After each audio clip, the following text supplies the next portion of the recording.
Come on, at least wear a suit, you broke loser. Don't tell me you don't own one. Daniel said to me with a loud laugh. The classmates I was reminiscing with also looked shocked. I do own a suit, I retorted, irritated by Daniel's words. I couldn't understand why I had to feel irritated in what was supposed to be a joyful place. Daniel has always looked down on me. It's about time I made him understand. I had made a certain decision. My name is Mike Jones. I'm 30 years old. As a child, due to my dad's job, we moved a lot. When I was in the 7th grade, my dad got transferred again, and we moved to the countryside. Sorry for another transfer, but it looks like this will be the last one, my dad told me cheerfully. Changing schools was a pain for me, being shy and introverted, but knowing it was the last time made me feel relieved. The middle school I transferred to was much smaller compared to my previous one, but all my classmates were kind, and I was excited for the new life ahead. However, there was one person who didn't think well of me. That was Daniel Rickley. Hey, nerd. Stop just studying all the time. Daniel would pick on me at every opportunity. I was just copying notes. Shut up. Don't talk back. Especially when you don't even have a mom. Daniel intimidated me by raising his voice. My mom passed away due to illness when I was little. I wish I could talk to her if possible. But that's impossible. Hey Daniel, don't say things like that. When I looked sad, my classmates often stood up for me. But that only seemed to make Daniel less amused, and his taunts continued until we graduated middle school. Whenever I scored well on tests, he'd accuse, "You must have cheated, right?" And when I, being in the track team, recorded a good time, he'd claim, "That's a false start, do it over." Daniel thoroughly disliked me. I spent my middle school years avoiding him. My turning point came during high school entrance exams. I heard rumors that Daniel was going to a different school out of state, so I intentionally chose a high school close to my middle school. I thought I'd be free from Daniel. That's all I was thinking. Just as I wished, we went to different high schools, and I no longer had to deal with Daniel. I felt an indescribable sense of relief. I made new friends in high school and enjoyed my life there.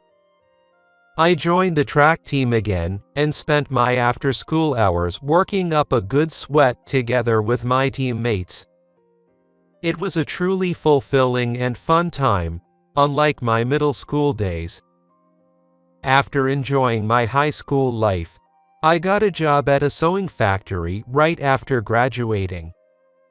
Though I wanted to go to college, I didn't want to burden my dad, who raised me on his own, any further. My dad had said it was okay for me to go to college, but I turned down the offer and started working at the factory instead. The job I landed was at a sewing factory for an apparel company. It wasn't that I had any particular interest in clothes, but this factory was the only place willing to hire someone with just a high school diploma like me.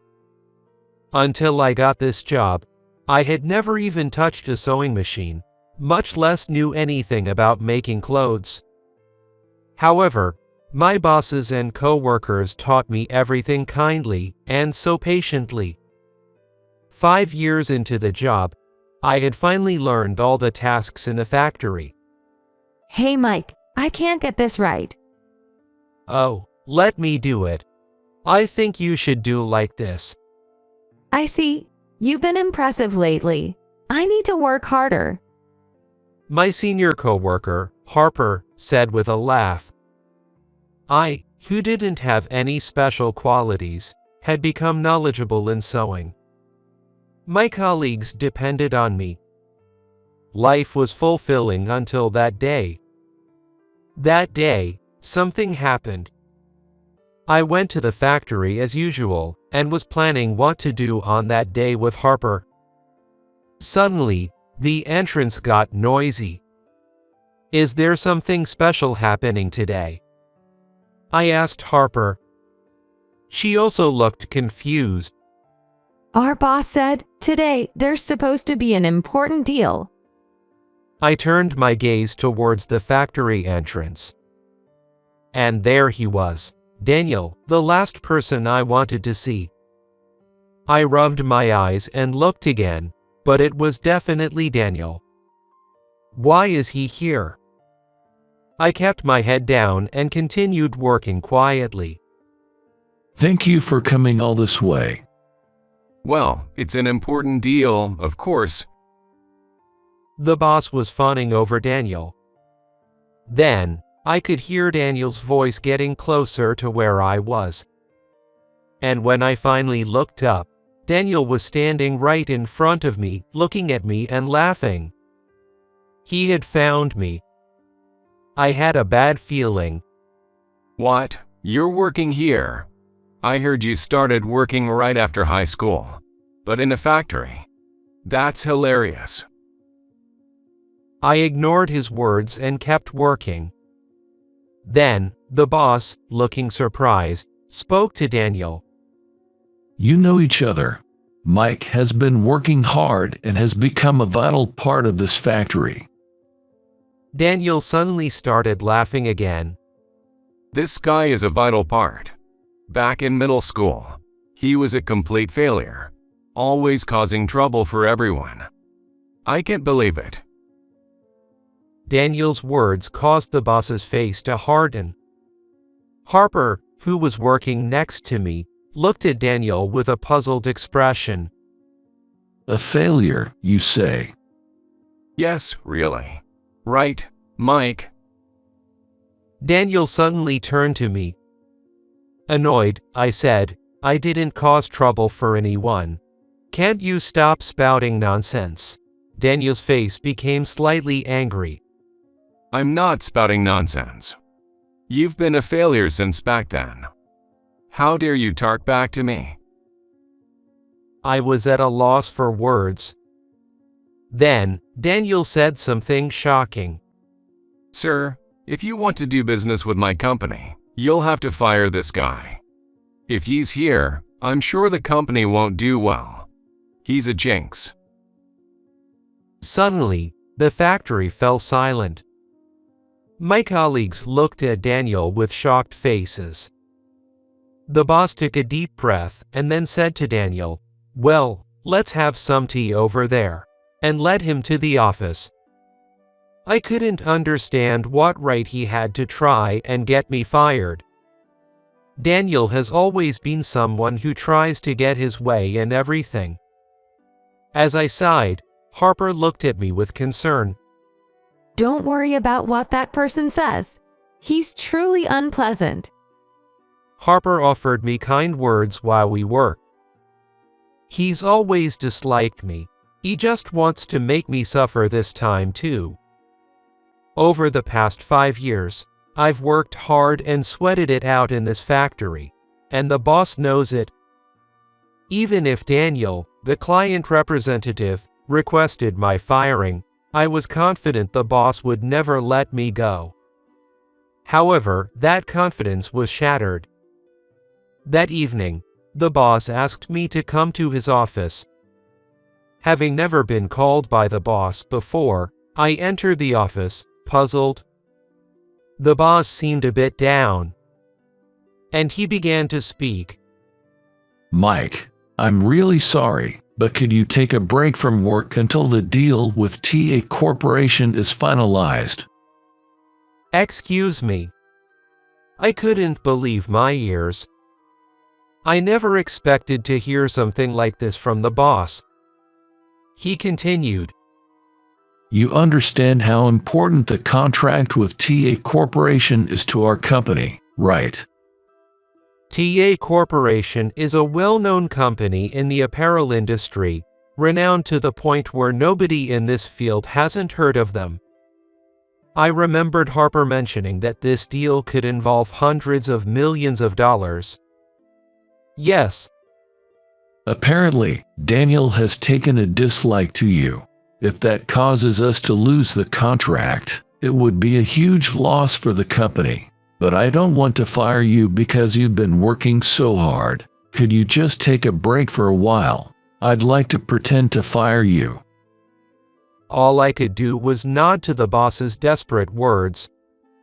I couldn't understand why I, who hadn't done anything wrong, had to take a break from work. But for the sake of the boss and the company, I had no choice but to comply with his request. For a week, I stayed at home. I was unable to focus on anything. I hope the work I was responsible for is okay with Harper handling it. Then, Harper called me. There was some work she couldn't figure out. I tried to explain over the phone, but when I couldn't convey it well, I reluctantly headed to the factory. I sneaked into the factory and approached Harper. Mike, I'm really sorry for bothering you during your time off. Harper said in a quiet, apologetic voice. Making sure not to be seen by other coworkers, I quietly showed her how to do the work. She seemed to understand the work method and thanked me. As I was about to leave the factory without anyone noticing, an incident occurred. At the entrance was Daniel. He was looking surprised. Then, he raised his voice. Why are you here? Weren't you fired? Damn it. I involuntarily stepped back. Hearing his voice, the boss came out of his office. The boss was looking troubled. Mike. I just came back for something I forgot. I lied to Daniel on the spot. Then Daniel, scoffing at me and said, "See, you're bothering everyone. Bay's no place for a high school graduate like you to get employed anywhere. Get out of here if you understand." The boss nearby just silently watched, saying nothing. What have I done to Daniel? I was sick of Daniel's behavior. At that moment, something inside me snapped. Daniel, why do you always have to be against me? I haven't done anything to you. Unable to hold back any longer, I raised my voice. The factory co-workers looked at me with concern. Especially Harper, who seemed about to run over to me with a worried expression. Daniel, unfazed by my words, retorted, "I hate you because you haven't put in any effort at all. Do you have any idea how hard I've worked to get to where I am today? Meanwhile, you, with just a high school diploma, are breezing through an easy job. You think I haven't put in any effort? Give me a break. Do you have any idea how hard I've worked at this factory?" Daniel burst out laughing. Anyone can work in a factory, can't they? No matter how hard I try to talk to him, I can't get through. That's what I realized at that moment. It was just a waste of time to continue this conversation anymore. I took off the place. Even after I had left, Daniel continued to laugh looking at me. As I ran, I made a decision. A few days later, I called the boss and told him I was resigning. I thought I shouldn't cause any more trouble for the company because of my presence. The boss tried desperately to stop me, but my mind was made up. After that, I started job hunting, but it was frustrating not being able to find the next job right away. However, my father said, "You've worked hard until now. So it's okay to take a break. Life is long. A little rest won't hurt. Inspired by my father's words, I spent a year doing what I wanted. Having worked earnestly for 5 years, I had more than enough savings. I'll take my time finding the next job. When the time came, I smoothly landed my next job. Then, I began working hard again. 6 more years passed, and I was now 30. My job was going well and living peaceful days. One day, I arranged to meet Mason, a middle school classmate, at a cafe for the first time in a long while. Mason was my best friend during middle school. Since we went to the same high school, we were like best friends and occasionally met up to share updates after graduating. Now, Mason works for a multinational company, traveling all over the world. I was delighted when he wanted to meet. Hey, long time no see. Mason greeted me cheerfully. It's been 2 years since we last met before you went abroad. Reuniting with Mason brought back memories, and our conversation flowed. Hey, why don't you come to the reunions? He suddenly asked. I was puzzled by what he meant. A reunion. Didn't you get an invitation about a month ago? This time, Daniel and I were organizing it, and Daniel said you wouldn't be attending the reunion. It was news to me. I hadn't received any invitation. It seemed Daniel intentionally didn't send me one, not wanting me at the reunion. I didn't get any invitation. Daniel probably didn't send it to me on purpose, not wanting me to come. Mason was surprised by my words. Is that so? I had thought you just didn't want to attend the reunion. He's the worst. Mason said angrily while sipping his coffee. Daniel being unpleasant isn't just a recent thing, actually. I told Mason everything that had happened 6 years ago. He looked at me incredulously. I'm at a loss for words that such a thing happened. Yo, I figured, but I am who I am today because of him. So, I've let bygones be bygones. Indeed, Daniel was unpleasant, but thanks to him, I was able to grow stronger. Without him, I might have remained a person with little self-confidence and no particular quality forever. Over 6 years, I came to think this way. What about the reunion? Daniel will be there too. Want to skip it? Mason asked, considering my feelings. I laughed and said to Mason, since we're here, I'll attend. Mason smiled happily. Honestly, I was a bit afraid of meeting Daniel. He would probably just insult me again. But I am not the same person I was 6 years ago. I decided to attend the reunion with pride. After promising to meet at the reunion, we parted ways to go home. I was truly grateful to him. If I hadn't met him today, I would never have known about the reunion. Thinking of the classmates I would meet after a long time, I headed home. On the day of the reunion, I wore a new shirt. Seeing that, my dad asked me, Aren't you going to wear a suit to the reunion? Isn't it at a 3-star hotel? He looked at me worriedly. It was understandable for him to be concerned. A 3-star hotel as the venue meant I had to dress appropriately. But I didn't want to wear a suit on my day off. That's why I had prepared a shirt that was casual but suitable for a 3-star hotel for today. I'm going to attend in this outfit. It'll be fine. He still looked worried. But that Daniel guy will be there. Right. Won't he make snide remarks again? I had told him everything that happened 6 years ago. He still harbored resentment towards Daniel, seemingly holding a grudge. I reassured him, even if he makes snide remarks, it's okay, I don't care anymore, and smiled.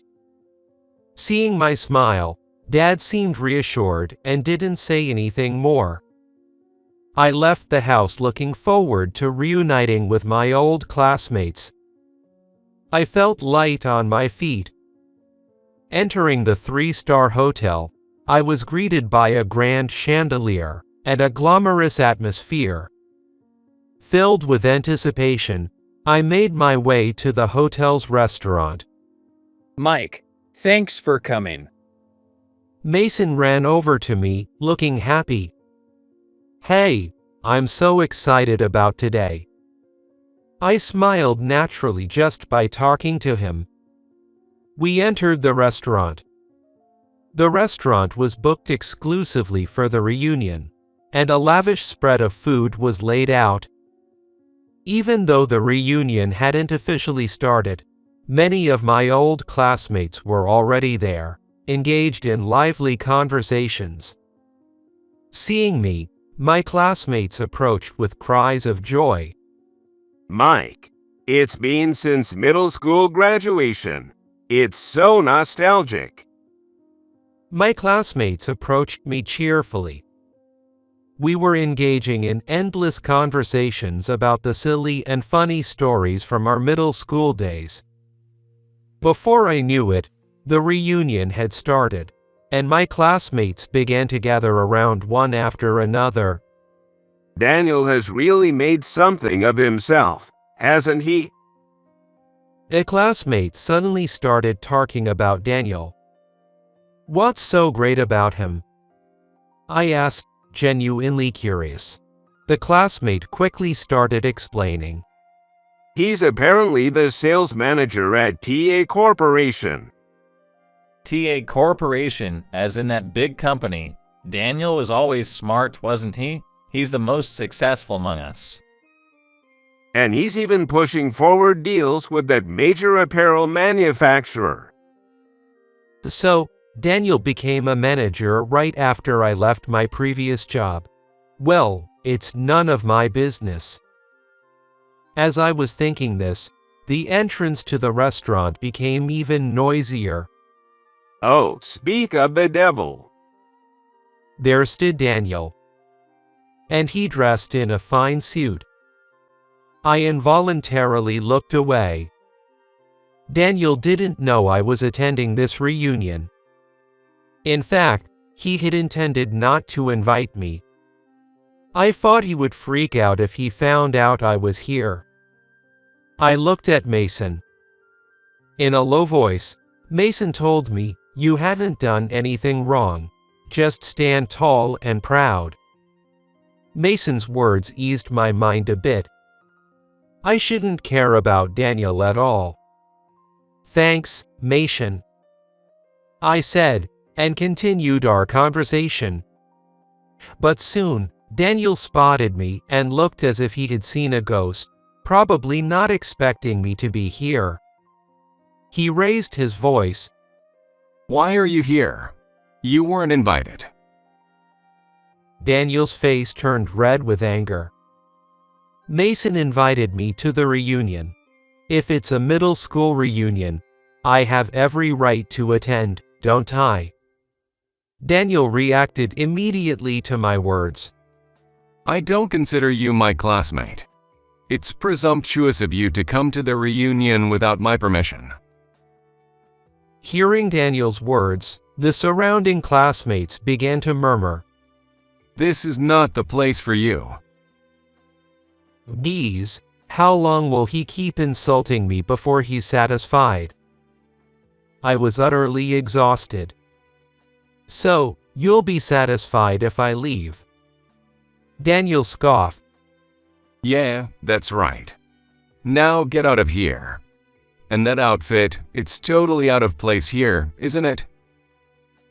I had managed to talk a bit with the classmates I wanted to, and thought it might be best to leave as he suggested.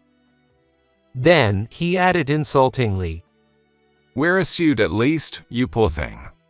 Don't tell me you don't own one. I was speechless.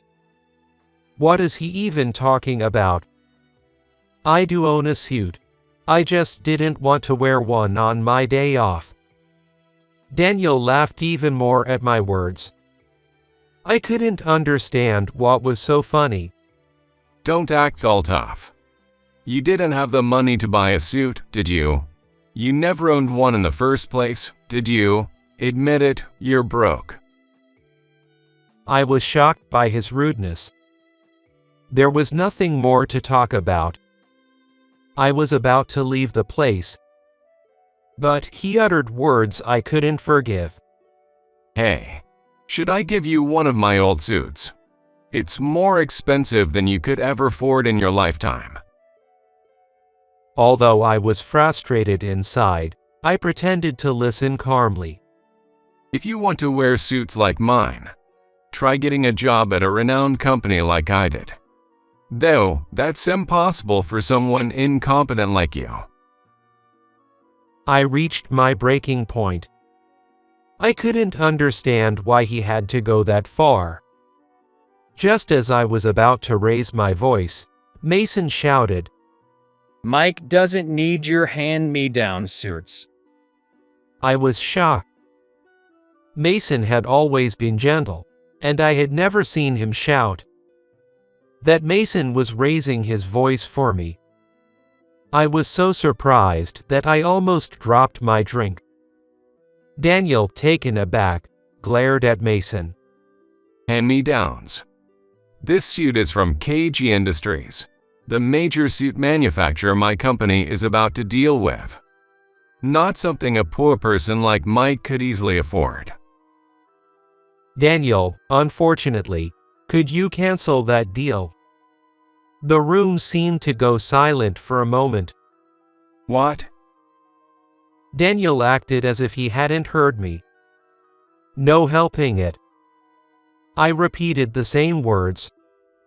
I'm asking if you could cancel the deal between your company and mine. The room fell silent. What are you talking about? My company has no deal with you.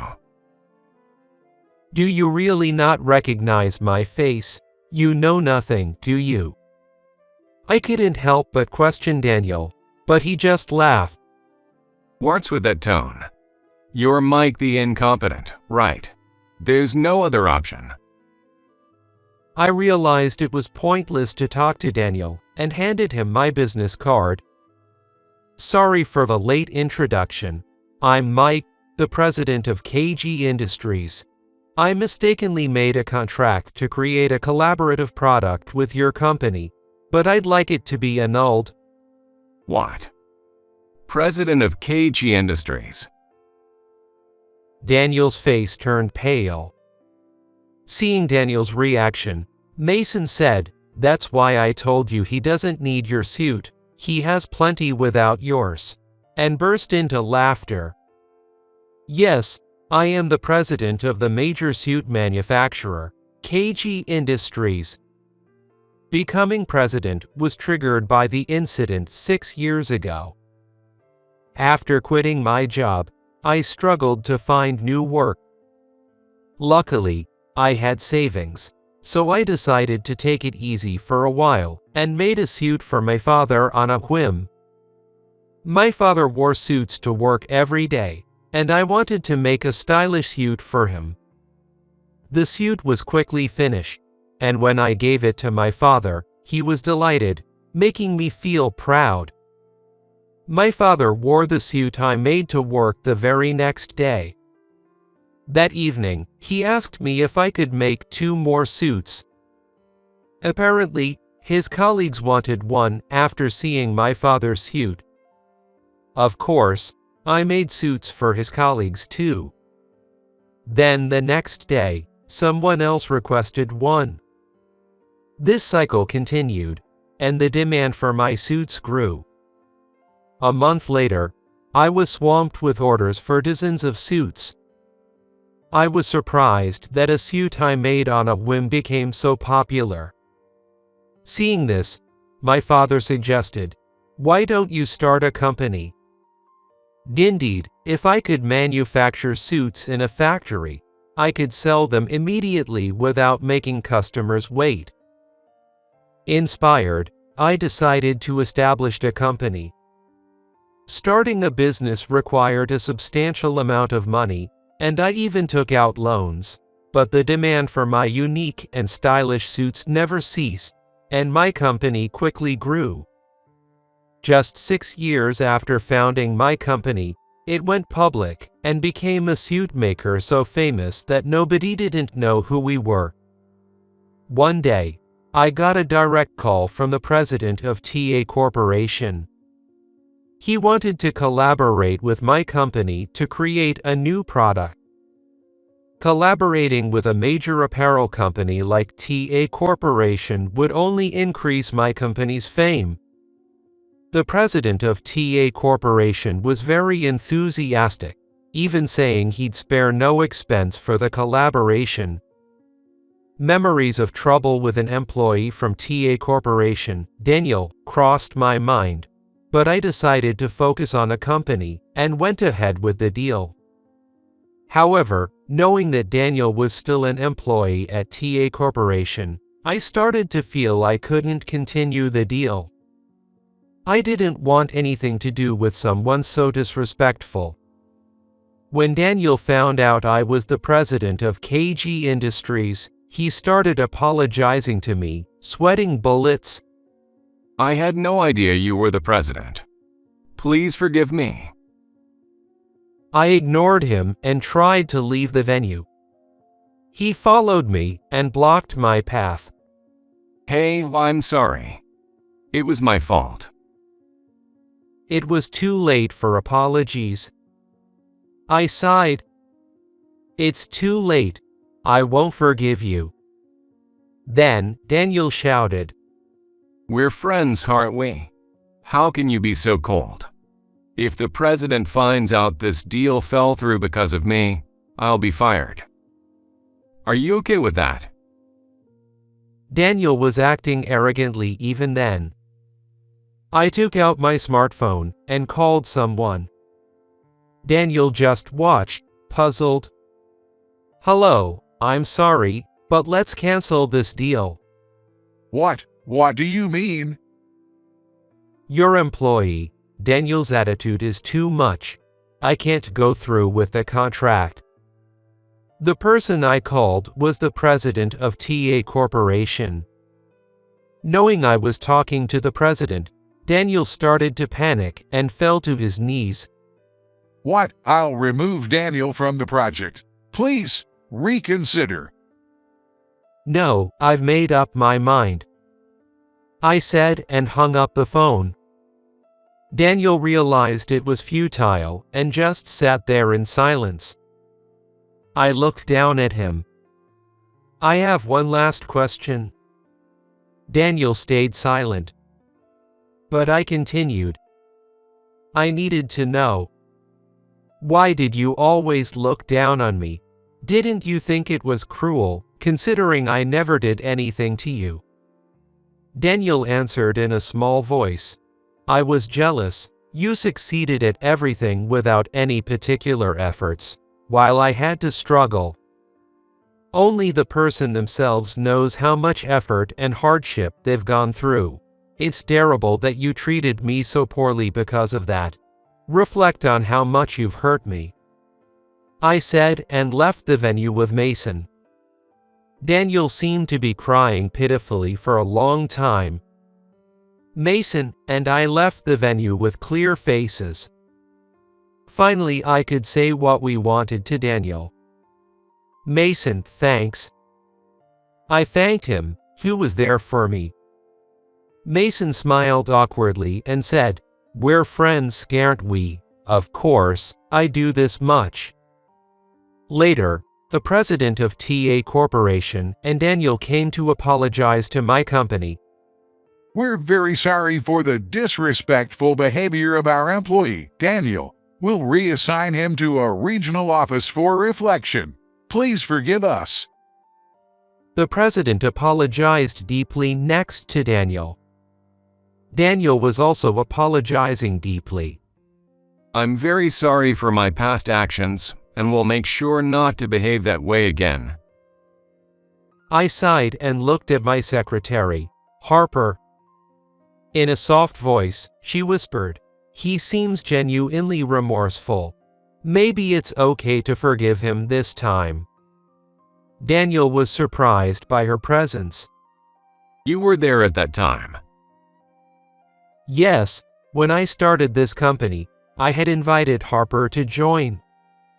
Because I knew she would be a great support, and I wanted to work with her. Moreover, Harper and I had gotten married, becoming husband and wife. My husband always appreciates your help. Harper said, politely. Following that, the president of TA Corporation and I continued our discussion and decided to proceed with the deal. As the president said, Daniel was reassigned to a regional office and never appeared before me again.